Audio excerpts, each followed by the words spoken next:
Well, good morning, everybody. I wanted to dive into chapter 3 with you. In this chapter, we're going to be looking at various one-to-one functions and their inverses, and then asking ourselves, how can we take derivatives of these inverse functions? And so in these videos, I wanted to do largely just review over what does it mean for a function to be one-to-one, so on and so forth, what is an inverse, and then we'll look at exponential and logarithmic functions, which I know are some of your absolute favorite functions, so I'm so excited to go over that with you. So I'm going to write everything in this video. Sometimes in the past I've had some things written ahead of time, but today we're just going to write it all together, see how it goes. So definition, so a function f of x is called one-to-one. Sometimes I'll abbreviate that one-to-one. If whenever a is not equal to b, that implies that f of a is not equal to f of b. All right, and so let's do some examples of this together and see what this might look like. So we'll start out with one that's maybe quite basic. So we'll have A, B, C, and I'm going to have 1, 2, 3, and I'm going to let A be mapped to 3, B be mapped to 1, and C be mapped to 2. And of course I'll call that mapping F. And so I want to think about it. So whenever A not equal to B, what is that? That's what you're plugging in. That's on this side. So here I use the letters A and B, and I'm actually using letters over here, but the point is, whenever you pick two different inputs, their outputs are different. Here's two different here's a different input, different output, different output. So one-to-one you can think of as different inputs. Different inputs mean different outputs. So we can say here that F is one-to-one. For a second example, let's consider f of x equals x squared.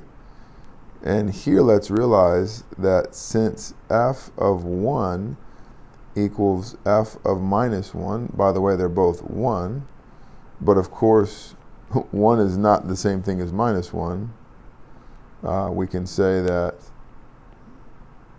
f is not one-to-one. And you've probably seen this before. Let's just make it as, I'll say, a recall. A function f of x is one-to-one if and only if f passes the horizontal line test.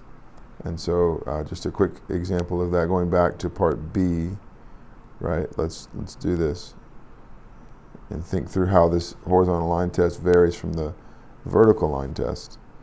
So to be a function, you have to pass the vertical line test, right? The circle is not a function because a vertical line intersects it more than once. So this curve is a function. It passes the vertical line test, but it fails the horizontal line test. You can draw a horizontal line that intersects it more than once. Right here, this was our if this is x squared, then when you plug in minus 1, x equals minus 1 and x equals 1, they both lie on that curve y equals 1. And so anytime a horizontal line intersects your curve more than once, then the function is not one-to-one. All right, so another example of this, just a classic example, I guess. Let's think about y equals the sine of x, and in your mind, with a mind picture, you should be able to determine whether or not this function is one-to-one on its domain. And of course we can sketch it, it's doing this thing, and so of course it's not one-to-one. In fact, here a horizontal line intersects the curve infinitely many times. I should put some on this side too so that you don't think it stops there. That was a very rough sketch of sine, by the way, but you know what, it's early in the morning on a Saturday morning, so I'm happy with that. All right, so here's the idea. Let's go back up and look. So given a one-to-one function, think of this function right here. you can define the inverse function. In the inverse function, instead of mapping a to 2 or to 3, the inverse just flips whatever that relationship is. It maps 3 back to a, and it maps 1 back to b, and it maps 2 back to c. So let's write that down a little more formally, and then we're going to explore this thing together. So definition.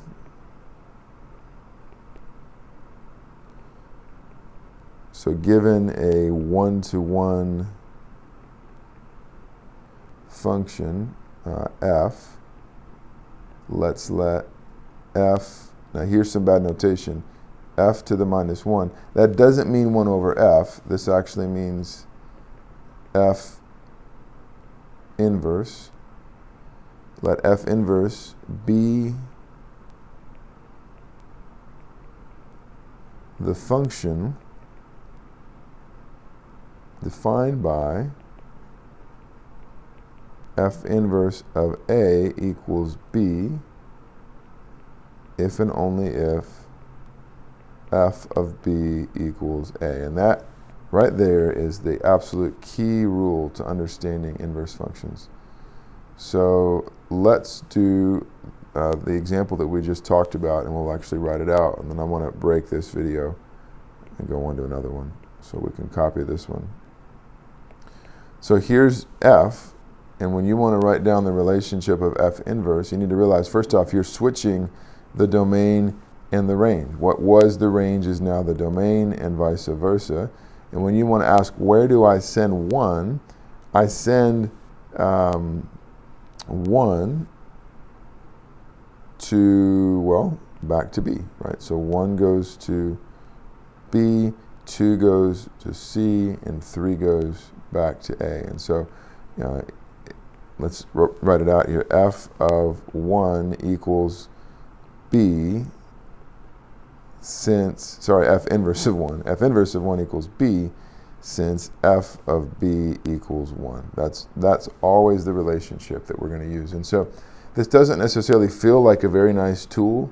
You sort of wish you had more. But it turns out that all throughout this entire chapter, this little rule is your friend.